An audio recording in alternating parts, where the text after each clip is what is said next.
There was one story in particular which I emphasized by giving it some new and dramatic coloring each time it was told. It was designed to plant in his mind the thought that his affliction was not a liability, but an asset of great value. Despite the fact that all the philosophy I had examined clearly indicated that every adversity brings with it the seed of an equivalent advantage, I must confess that I had not the slightest idea how this affliction could ever become an asset. However, I continued my practice of wrapping that philosophy in bedtime stories, hoping the time would come when he would find some plan by which his handicap could be made to serve some useful purpose. Reason told me plainly that there was no adequate compensation for the lack of ears and natural hearing equipment. Desire, backed by faith, pushed reason aside and inspired me to carry on. As I analyze the experience in retrospect, I can see now that my son's faith in me had much to do with the astounding results. He did not question anything I told him. I sold him the idea that he had a distinct advantage over his older brother and that this advantage would reflect itself in many ways. For example, the teachers in school would observe that he had no ears, and because of this, they would show him special attention and treat him with extraordinary kindness. They always did. His mother saw to that by visiting the teachers and arranging with them to give the child the extra attention necessary. I sold him the idea, too, that when he became old enough to sell newspapers, his older brother had already become a newspaper merchant. He would have a big advantage over his brother for the reason that people would pay him extra money for his wares because they could see that he was a bright, industrious boy despite the fact he had no ears. We could notice that, gradually, the child's hearing was improving. Moreover, he had not the slightest tendency to be self-conscious because of his affliction. When he was about 7, he showed the first evidence that our method of servicing his mind was bearing fruit. For several months he begged for the privilege of selling newspapers, but his mother would not give her consent. She was afraid that his deafness made it unsafe for him to go on the street alone. Finally, he took matters in his own hands. One afternoon, when he was left at home with the servants, he climbed through the kitchen window, shinnied to the ground, and set out on his own. He borrowed 6 cents in capital from the neighborhood shoemaker, invested it in papers, sold out, reinvested, and kept repeating until late in the evening. After balancing his accounts and paying back the 6 cents he had borrowed from his banker, he had a net profit of 42 cents. When he got home that night, we found him in bed asleep, with the money tightly clenched in his hand. His mother opened his hand, removed the coins, and cried. Of all things, crying over her son's first victory seemed so inappropriate. My reaction was the reverse. I laughed heartily, for I knew that my endeavor to plant in the child's mind an attitude of faith in himself had been successful. His mother saw, in his first business venture, a little deaf boy who had gone out in the streets and risked his life to earn money. I saw a brave, ambitious, self-reliant little businessman whose stock in himself had been increased 100% because he had gone into business on his own initiative and had won. The transaction pleased me because I knew that he had given evidence of a trait of resourcefulness that would go with him all through life. Later events proved this to be true. When his older brother wanted something, he would lie down on the floor, kicking his feet in the air, cry for it, and get it. When the little deaf boy wanted something, he would plan a way to earn the money, then buy it for himself. He still follows that plan. Truly, my own son has taught me that handicaps can be converted into stepping stones on which one may climb towards some worthy goal, unless they are accepted as obstacles and used as alibis. The little deaf boy went through the grades, high school, and college without being able to hear his teachers, excepting when they shouted loudly at close range. He did not go to a school for the deaf. We would not permit him to learn the sign language. We were determined that he should live a normal life and associate with normal children, and we stood by that decision, although it cost us many heated debates with school officials. While he was in high school, he tried an electrical hearing aid, but it was of no value to him, due, we believed, to a condition that was disclosed when the child was 6 by Dr. J. Gordon Wilson of Chicago, when he operated on one side of the boy's head and discovered that there was no sign of natural hearing equipment. During his last week in college, 18 years after the operation, something happened which marked the most important turning point of his life. Through what seemed to be mere chance, he came into possession of another electrical hearing device, which was sent to him on trial. He was slow about testing it, due to his disappointment with a similar device. Finally, he picked the instrument up and more or less carelessly placed it on his head, hooked up the battery, and lo, as if by a stroke of magic, his lifelong desire for normal hearing became a reality. For the first time in his life, he heard practically as well as any other person with normal hearing. God moves in mysterious ways, his wonders to perform. Overjoyed because of the changed world which had been brought to him through his hearing device, he rushed to the telephone, called his mother, and heard her voice perfectly. The next day, he plainly heard the voices of his professors in class for the first time in his life. Previously, he could hear them only when they shouted at short range. He heard the radio. He heard the talking pictures. For the first time in his life, he could converse freely with other people, without the necessity of their having to speak loudly.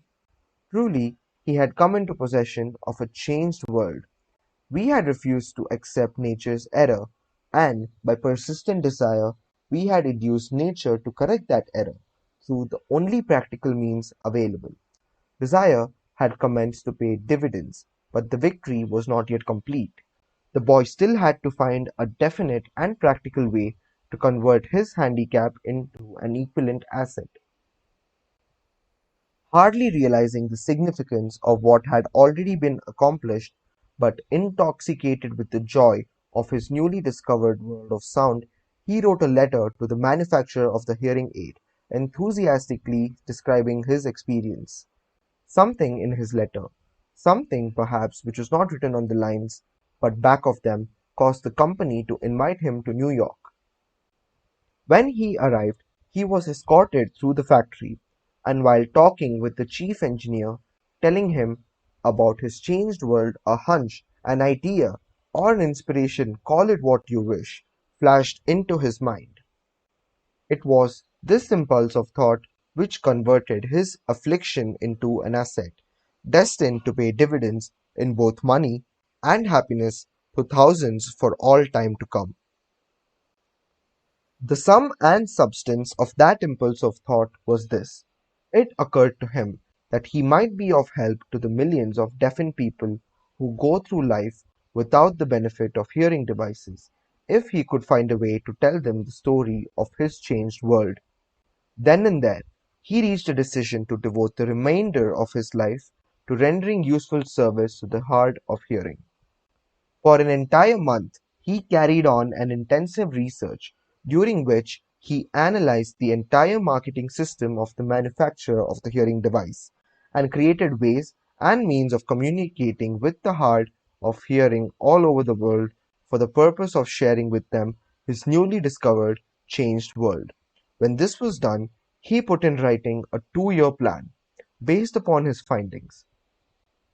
When he presented the plan to the company, he was instantly given a position, for the purpose of carrying out his ambition. Little did he dream, when he went to work, that he was destined to bring hope and practical relief to thousands of deafened people who, without his help, would have been doomed forever to deaf mutism. Shortly after he became associated with the manufacturer of his hearing aid, he invited me to attend a class conducted by his company for the purpose of teaching deaf mutes to hear and to speak. I had never heard of such a form of education. Therefore, I visited the class, skeptical but hopeful that my time would not be entirely wasted. Here I saw a demonstration which gave me a greatly enlarged vision of what I had done to arouse and keep alive in my son's mind the desire for normal hearing. I saw deaf mutes actually being taught to hear and to speak through application of the self-same principle I had used more than 20 years previously in saving my son from deaf mutism. Thus, through some strange turn of the wheel of fate, my son, Blair, and I have been destined to aid in correcting deaf mutism for those as yet unborn, because we are the only living human beings, as far as I know, who have established definitely the fact that deaf mutism can be corrected to the extent of restoring to normal life those who suffer with this affliction. It has been done for one, it will be done for others. There is no doubt in my mind that Blair would have been a deaf mute all his life if his mother and I had not managed to shape his mind as we did.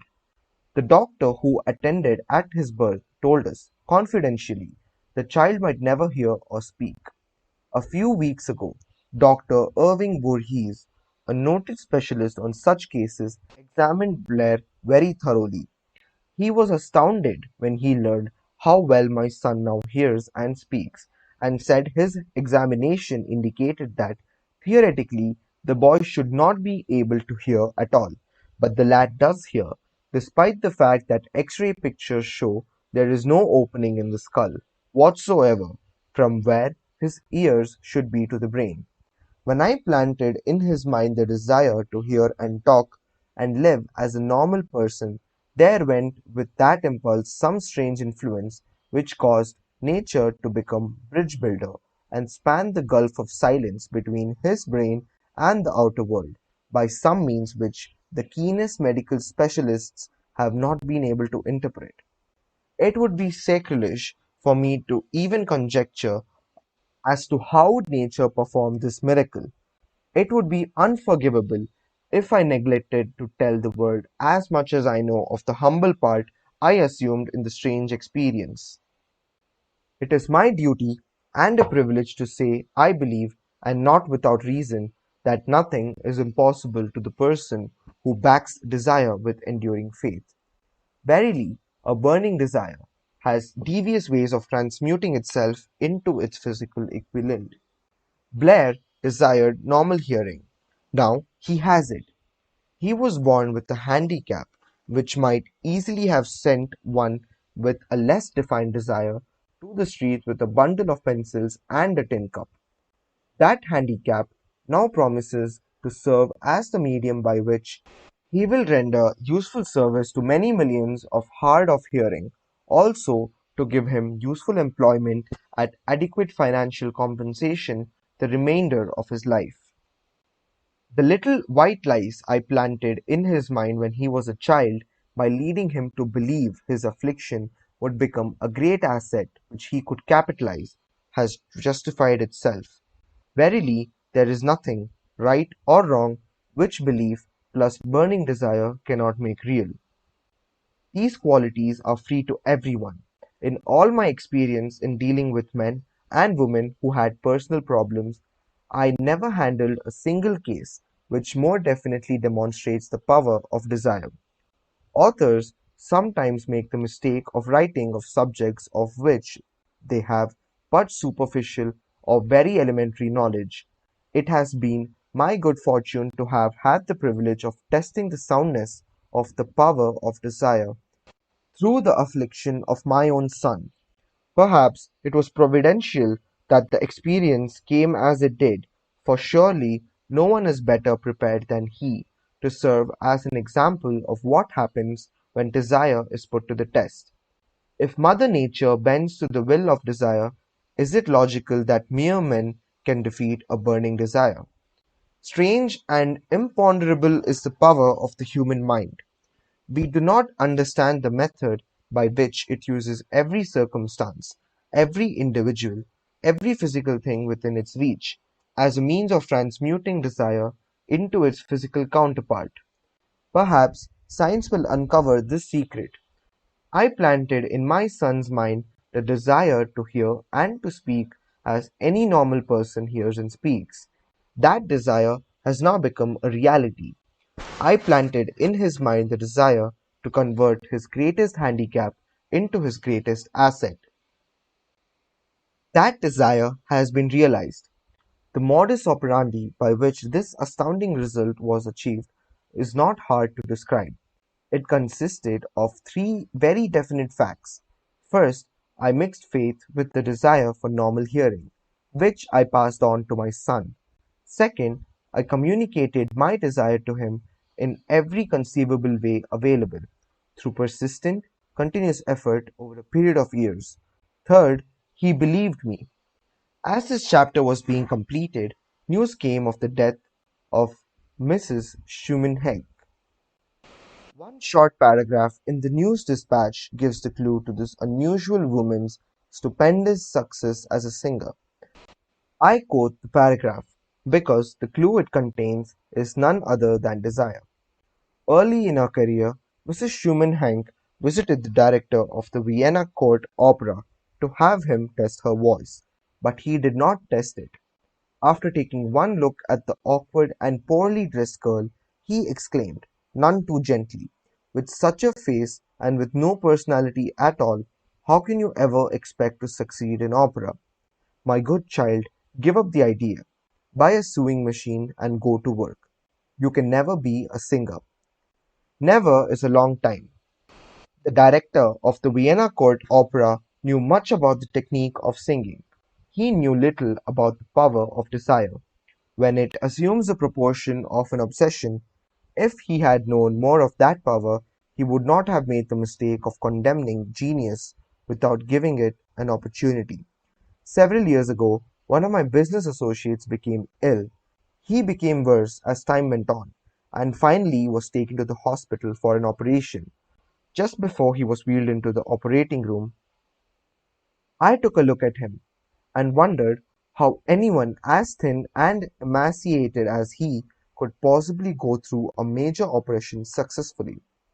The doctor warned me that there was little, if any, chance of my ever seeing him alive again. But that was the doctor's opinion. It was not the opinion of the patient. Just before he was wheeled away, he whispered feebly, do not be disturbed, Chief. I will be out of here in a few days. The attending nurse looked at me with pity. But the patient did come through safely.